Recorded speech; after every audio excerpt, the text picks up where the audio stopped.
What's happening? What's happening? It's been a long time, but guess who's back? I'm back. I'm back. I'm back. Well, I guess I should say we back because I got a co-host, but he's not going to be joining us tonight. He has prior engagements that he has to tend to, but you guys will be seeing him shortly. His name is Arkevius Armstrong, and we are very happy to have him. I'm very happy to have him co-host with me on In My City. Enough of that. Enough of that. Since we're back, y'all know it. We have an amazing interview for today. I've been waiting for the past 3 days, and he is here. He's giving me Maxwell vibes. Like, y'all got to check this out yourself. But let me go ahead and bring him on. He is R&B Canadian R&B singer. He just won the Juno Awards. Well, recipient of the Juno Award. And he also recently just won an award, if I'm not mistaken, maybe a couple of days ago, maybe a few weeks ago. I'll let you tell him. Ladies and gentlemen, let me get to you. Jordan. Go ahead. Hey. What's up? Yeah, it was an East Coast Music Award. So I'm from the East Coast of Canada. So I grew up in Toronto and in Nova Scotia. So Mhm. on the East Coast, they have this, they have an East Coast Music Awards, and it was my first time winning an East Coast Music Award. Well, congratulations on that. Ooh, Thank wee, I you. love it. Yeah. That's what's up. Congratulations. Now, Thank you. listen, we're going to take it way back for a couple of seconds because I need to know everything. I need to know from the start to where you are now growing up. Mhm. You said you grew up in Nova Scotia. Yeah, Nova How Scotia. was that? It was awesome. I was born in Nova Scotia, and then my family moved to Toronto, where I grew up in Jane and Finch until I was about 11, like 10, 11, and then we moved back to Nova Scotia. So I've kind of been back and forth. But Nova Scotia is an awesome place. If you're not familiar with Nova Scotia, there's a large black settlement there that came up through the Underground Railroad, the Black Loyalists in the 1700s. So my family is Jamaican Maroon descent, but we definitely have been there for a long time. So we were everywhere, huh? Hmm. I love it. I love it. So, do you have any brothers and sisters? Yeah, I've two brothers, one that passed a few years ago. Oh, sorry. So yeah, Jeffrey and another brother, all older, and an older sister as well. So I'm the So baby. you're the baby, so to speak. Yeah, so to speak. Oh. So music. Growing up, did you know that this was what you wanted to do? You know what? I not until I moved back to Nova Scotia, but I was surrounded by music in Toronto. And when I lived in Jane and Finch, and King Lou. I don't know if you're familiar with him, but he's an old pioneer, hip hop pioneer, Mhm. guy that Dream Warriors had a cool group, kind of like Diggable Planets type of vibes Yeah. back in the in the '90s, in the early '90s and whatnot. And he was like my big brother who babysat me and lived in my building. So at the time, while he was cultivating his hip hop career, I was just a little snotty nosed kid running around. But he introduced me to the culture. He taught me breakdancing and introduced me to hip hop at a young age. So I was being groomed then, but I didn't really dive into it until I moved to Nova Scotia. And my brother Jeffrey, he had this huge CD collection. So like you can imagine in the late '80s, CDs were expensive. So this was Oh like his yeah. pride and joy. He's like, don't touch my CDs when I go to work. And I found Babyface Tender Love album, Ooh, and I learned the song Sunshine, and that's when I oh, knew that I fell in love with singing right away. classic, classic. I think we'd like to think so. I think that was my next question that I was going to ask you about artists that you listen to. You said Babyface and Diggable Planets, and that's in my era right there. Mhm. Yeah, yeah, definitely been influenced by D'Angelo, Maxwell, Mm. of course. Jodeci. A lot of the R&B greats like from the '90s, and that have of course Michael and Marvin and Oh yeah. James Brown. That soul. You know what I mean? A lot of soul. Ooh. In there. Yeah. Your vibe, your whole vibe, and your look is giving cross between maybe Maxwell and Lenny Kravitz a little bit. Yeah, that's what I'm getting. That's what I'm getting. I got a great team, and Yeah. they want to go with this. They said, "Well, this is," because I was braiding my hair for the longest time. Yeah. They're like, "Nah, we got to keep your hair out. It looks good." Yeah. It's giving. It's Yeah, doing what it's supposed to do. I'm yeah, convinced. Whatever they tried to do, I'm convinced. Thank you.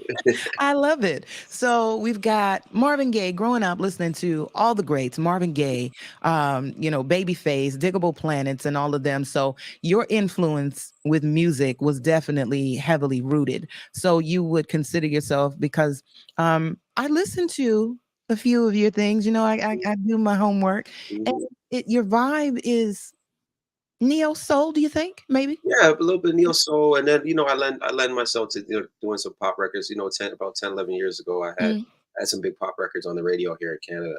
So I don't stray away from doing some of the dance stuff as well, but it's not Mm-hmm. go to. I love Yeah. doing that R&B soul and with a little bit of a neo soul vibes as well. Yeah. So, growing up and doing music, did you have you had support from your family? Oh yeah, 100%. My Yeah. mom and dad always just told me just do what makes me happy. Mm. I was an athlete. I don't know if you knew this, but I used to play basketball for years, and I played professionally in France, and Mm. I played for Team Canada. Won 2 national titles in university here in Canada. So Okay. when I told my dad, he didn't want me to stop at first, because he was Yeah. like, "We gotta go to the NBA, baby. You gotta go to the NBA." And I'm like, Pop, I'm done with it. The dream's done. So I started doing music. He's like, okay, that's fine. Take your time, baby. You can get it. So I've definitely had support. And my mom has always told me to be whatever I want to be, do what Mm. makes me happy, and follow my passion and dreams. So definitely has support from home. Nice. So there wasn't like the parental push in this direction to do this or be this. They Yeah, kind no, of gave you no, room no. to. They always were like, let me kind of just, find my own way, Yeah. so to speak. Mhm. That's pretty dope. So in high school, what were you like in talent show? Did you enter into You talent know what? shows? I, And I did perform at one of the talent shows in high school. And when Valentine's Day came around, I was like the telegram singer. We go from class to class and sing some shy or some silk or something. So I definitely. And before I got to high school, a lot of my older friends who were in high school, they used to bring me to the dances just so I could sing to the girls at the end of the night, so that they could maybe get a little bit of play going. I know that's right. Listen, I'm trying. I need to play that kind of music now. Yeah. If that's all it takes, sheesh. That's what's up. So you had your friends and your family support, and this was just something that you started. When did you start going like ridiculously hardcore for the music career? Music. It was. I'd say in 2004 Mhm. is when I decided that I'm giving up everything and I'm just going to focus on, doing music. And basketball was. I left France and I decided when I came home that I was going to do music full time. Because when I was over there, I started writing. I was like over there by myself for a whole year and with no friends, nothing. I was like Oh, literally alone. So I started writing and decided that I wanted to get into music. mm. And yeah, definitely been going for a minute and have been in the game for a minute. So still here. So you write your own music? I write, I co-write, I've worked with a ton of really dope writers. Like I've been in Mhm. the studio with Frank Ocean, Harold Nice. Billy, Slim from 112. I've been in the studio with some really dope writers and Oh, yeah. artists. So I've been lucky to have, a great, developing stage of my career, I call it, because you're always in working to get better. So I was lucky with my producers back then. I was signed to Kuya Productions. They had a great rapport with a lot of artists and studios and producers in the US. So they take me down there just kind of develop my sound that way. Yeah. So your first song that you put out or you wrote and you put out, what was the name of your first song? First song ever, Yeah. it was called Love Song. Love song? Love Song. But I wouldn't go listen to it or watch the video. Why? What's happening with it? Now It's see. you grow and as artists sometimes I think we get those cringe moments once that's like Ooh, 15, 16 years ago. So it's like I don't want people to listen to that. But you know what? You have to know where you come from and how you've grown. So I'm definitely absolutely. not ashamed of any of it. It's just Yeah. go back and listen to the stuff. But it was Love Song and I kind of freestyled the whole song. It was literally about 2 3 months after I got back from France. So yeah, and it was cool because in Nova Scotia we got this brew, this home brew called Alexander Keys. Hmm. So they bought the rights to it to put in there on a CD that they gave away with 24 cases of beer. So my first song ever, I made some money. So that was the Lord. I was like, all right, maybe I should really do this thing, you know? Yeah. That's what's up. So that was based on, I'd imagine, and I assume you write from personal experience. Yeah. Yeah, yeah, for sure. Love it, love it, love it. So we're past that. You've written your first song. You spent some time, alone time. It sounded like you had to plenty of time to do some soul searching. Yeah, Yeah, definitely yeah. had a lot of experience, lived some years so I could talk about it.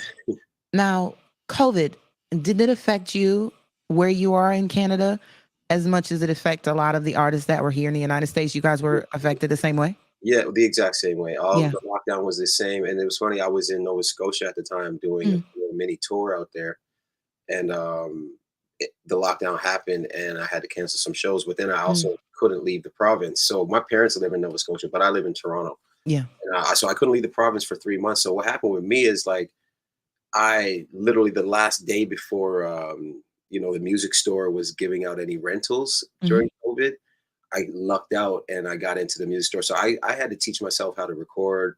And, I mean, I've learned, I've had I've been in the studio for a long time, but I had to record myself and I got a lot of work done at home. I set up a studio in my mom's Mm, basement, in my pop's basement. So I got a lot of work done. So it didn't stop the creative process for me. I yeah. just, couldn't get on stage, which was, it wasn't fun. But then I lucked out and got a New Year's Eve gig in Halifax that was really cool, but there was nobody in the stands. They just streamed it, but it was cool. I can understand that. Yeah, So yeah, I can imagine that COVID gave a lot of people. I had the opportunity to interview a plethora of celebrities during that time, and a lot of them, it gave a lot of you guys the opportunity to take a breather and sit down and sit home because you didn't have a choice. And that's when a lot of writers or producers or creative minds started to flourish during that time. 100%. And that totally happened with me because I figured out a whole album that I was putting together over a few years. And then at that time when COVID hit, I was like, oh, okay, I can finish it now. So I finished an album and, it was good. I got to be creative and really got my thoughts into what I wanted to do and where I wanted my career to go. So, Nice. I didn't look at it as the worst time. Yeah. Yeah. Okay. Well, you just released a song Yeah. Call my May name. 9th. Dropped May 9th. I was watching. I was Yeah. paying attention. Yeah. Yeah. Call my name is out Yeah. now. Yeah. Yeah. Tell me about that.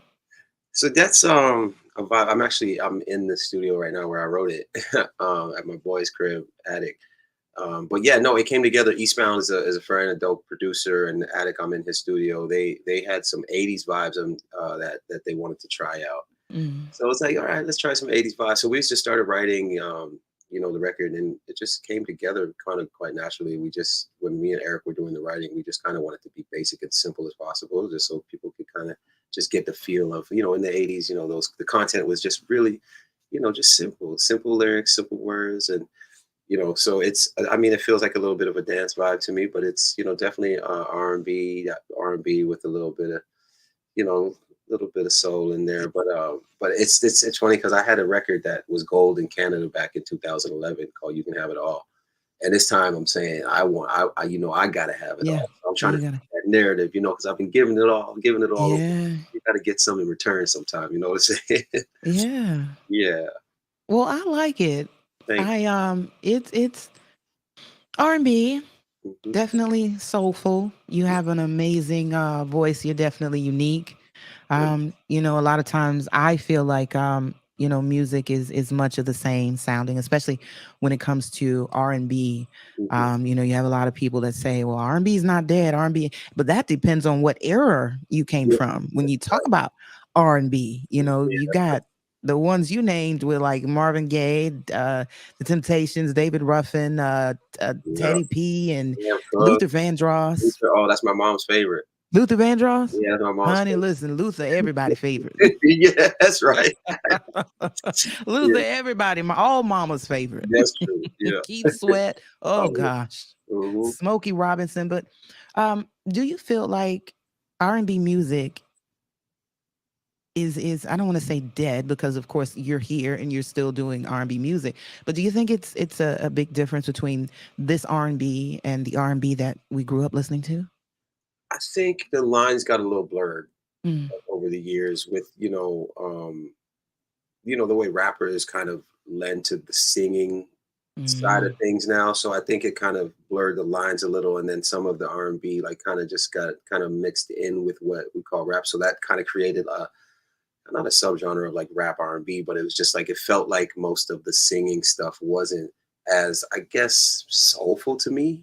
You know what I'm saying? It was yeah, more like on the rap. But I mean, there's still a lot of great R&B out there. So I definitely don't think that it's ever going anywhere. Rhythm and blues are always going to live. yeah, I think I think there's a lot of really dope stuff, but it's what the industries are pushing as the R&B is what is not yeah, really, I think, yeah, really translating to what we know as R&B. You know what yeah. I'm saying? But there's definitely a lot of really, really dope artists still doing it. So Yeah, we've got who we got left? Usher, Usher, yeah. Tank Usher. is kind of moved into, well, nobody can really move into R. Kelly's space when it comes to, Yeah, in yeah, that's my true. opinion. Yeah, yeah. Tank. Who else is out there? Who we've got Chris Brown, we've Yeah, got Usher, Chris Usher, Brown, yeah, we've got Chris. I think Alicia Keys is still uh, doing amazing things. yes, You know, absolutely. she's amazing. And I like what Diddy said. He a couple years back, I don't know if you remember, he's like R&B's dead. Yeah. He said that, but then now he's got this girl Jazzy, and he's got this Love Records, which is just basically all R&B. So he was doing that to just stir up this, Setting it up for this. stir Yeah, and he hit the was setting fire it too, up for because I this was like, moment. whatever, bro, I'm in here, I'm still here. The R&B ain't never dead. But I yeah, know. this girl Jazzy on his Love Records label, she just dropped an R&B project that I think is amazing, and I've been spinning a lot. Wow. So I'm gonna yeah, have to check that out. yeah, So if Jazzy. you could work with if you could work with your dream um artist, your dream celebrity, R&B artist or rap artist, who would it be? Who would you like to collaborate with if you could choose right now? I would say put me, Alicia Keys, Oh and yeah. Pharrell in the same room and see what could happen. Oh, for sure. That's what Oh, I for would do. sure. Yeah, Pharrell doesn't age. yeah, no, I know. And he's got that He's, skincare line too going on. are you serious? Yeah, he's got a skincare line going because everybody asks him like, "What's how do you stay looking so young?" And I think for the longest time he was just using cold water. And I heard of an interview of his like 10 years ago. And he's like, "Nah, I just splashed cold water," and I started doing it. What do you think? Did it work? Yeah. Let A me little see. It's working for you. I'm trying to see. Let me get a little close up. bit. It's working for you. It's now I'm gonna have to try that now. Yeah, but he does have a line. So somebody must have approached him, and he has a skincare line. Huh. Yeah.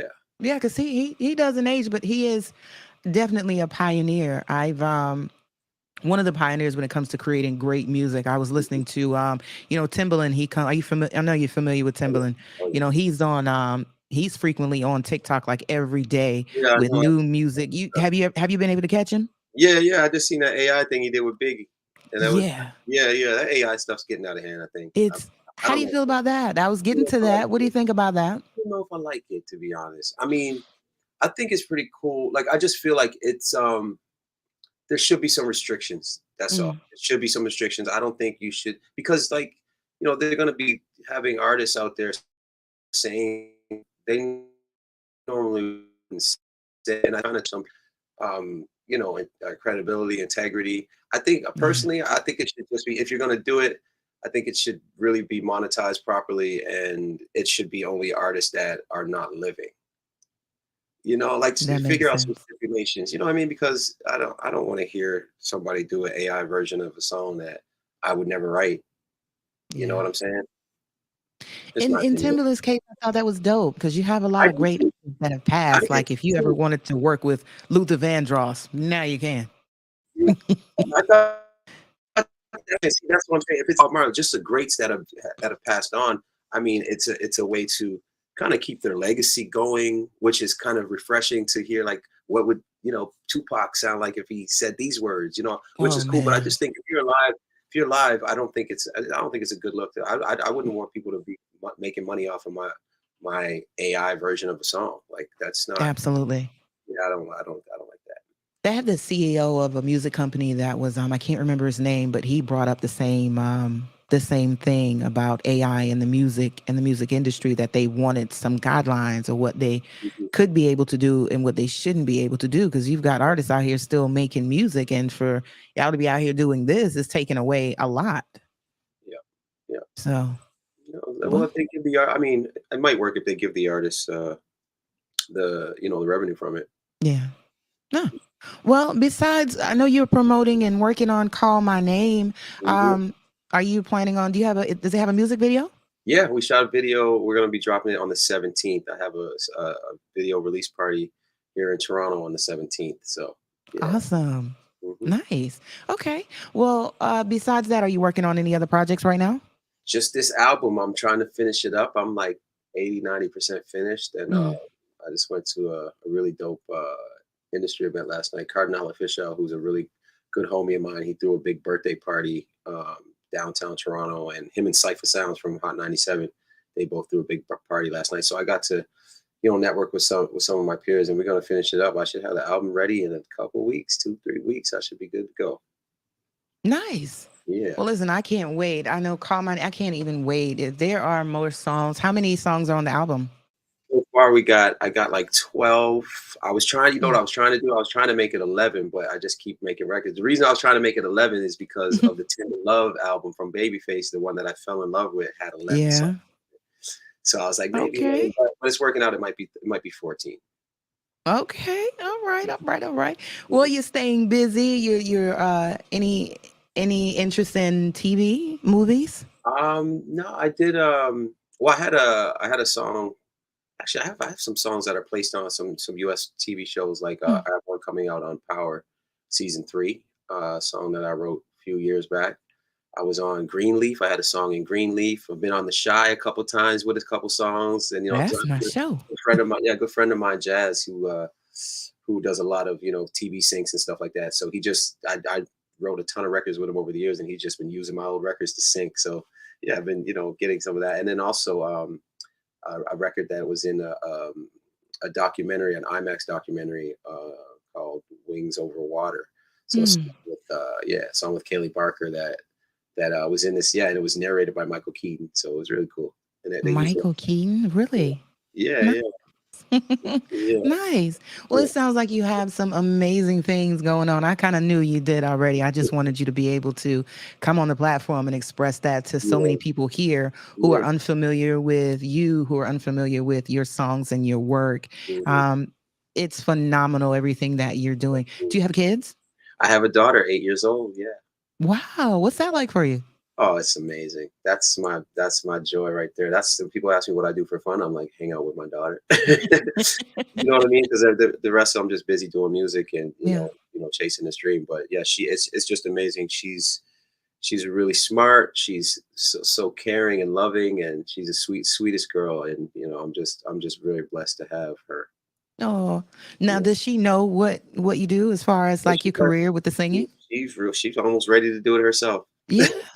She's yeah, you know what, the one thing that I felt I missed, out of, my I guess my teenage years, knowing that I loved music. I'd never ever had vocal training or anything like that. So I've been since it's been in the womb, I've been giving her vocal lessons, but just the little things that I know is going to strengthen her. And she has her range is crazy already, and she's been yeah, she wants to say she recorded a little bit at the home setup, and then but she's 8, so I don't try to force anything on her. Yeah. Whenever Yeah. she's ready and whatever she like, even with basketball, I teach her the basic fundamentals, and then when she's ready, if she asks me to play basketball. You want to go skateboarding? Okay, let's go get you a skateboard. So I just let her figure out her own way, Yeah. how my parents did with me. Nice. Yeah, Absolutely nice. You're just basically nurturing whatever it is she whatever wants she to. wants to do. Yeah. That's pretty awesome. That's amazing. No doubt you're a dope father. I know it. So, with everything that you have going on, I want you to let everybody know how they can listen to your newest song, how they can find it and get your information and follow you on your platforms. This is your time to shine. Yeah, so it's JRDN Music, and that's on Twitter, that's on Instagram, and if you just go to Spotify or Apple Music and just type in JRDN, you should see me pop up there. And yeah, new music always coming out, and yeah, excited to drop this album because I haven't been to radio in a while, so we're finally gonna have some stuff on radio. I still have records on radio spinning in Canada, but I haven't, serviced this song to radio. So I'm Yeah. excited to get back out on the road too, and keep cooking up. But it's JRDN. We dropped the valves. Still trying to buy one, Tabitha. Nice.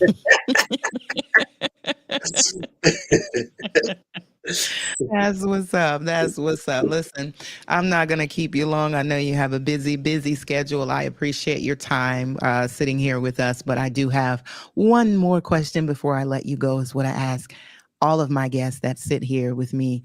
Um, if you could look your younger self in the mirror right now today, what would you say to you?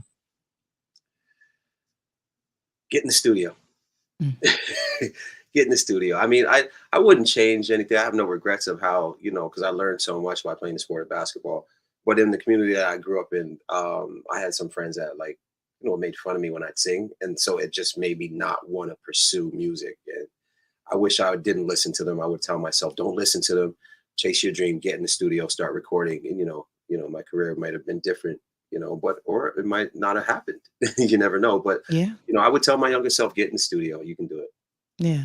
Well, the ones who made fun of you, I'm pretty sure it's not fun now. No, they came to my first album release party and apologized.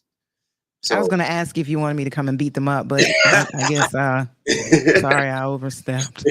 no, they came. One of the guys, he came out and he expressed how proud he was and apologized that he shouldn't have made fun of me, and he was proud to see that I didn't listen to him eventually. Wow. Yeah. Oh. Yeah. So yeah, that's a good homie of mine. Yeah. Well, that's pretty dope. You've got more willpower than me because I want to beat mine up still. I want to beat my bullies up still right now today. Yeah. They've not come and said they've not come and apologized. Yeah. But listen, we move on to bigger and better things. What's meant for us is meant for us. You are a phenomenal artist, and I Thank you. congratulate you on all of your success and the success that you have yet to experience. Thank I you. know that this is not going to be the last time that I hear from you or that I see you, and I'm looking forward to it. Awesome. Thank you so much for having me. Absolutely. You take care and be safe. All right. Bye bye. See ya. And you guys, that was the one and only Canadian R&B singer Jordan. Listen, we try to provide diversity here on In My City. After all, that's what In My City is about. We interview amazing people doing amazing things all over the world in all types of professions. Jordan is definitely somebody to watch out for. If you haven't gone to check out his newest single that was released on May the 9th, make sure you do that. Get on over to Facebook, JRDN Music. It's on Instagram, but JRDN, you definitely can find him. It's not hard to miss. Not like Michael Jordan, the shoe. So don't be typing in JORDAN. That's not the same thing. But listen, I want to thank you guys for sitting here with me, and it's so good to be back again. My name is Tabitha Simmons, and of course, I have a new co-host by the name of Mr. Arkebius Armstrong. You guys will get to meet him and hear him and how we cut up and vibe back and forth. And I'm looking forward to it. Thank you so much for tuning in on today. Have a fabulous weekend.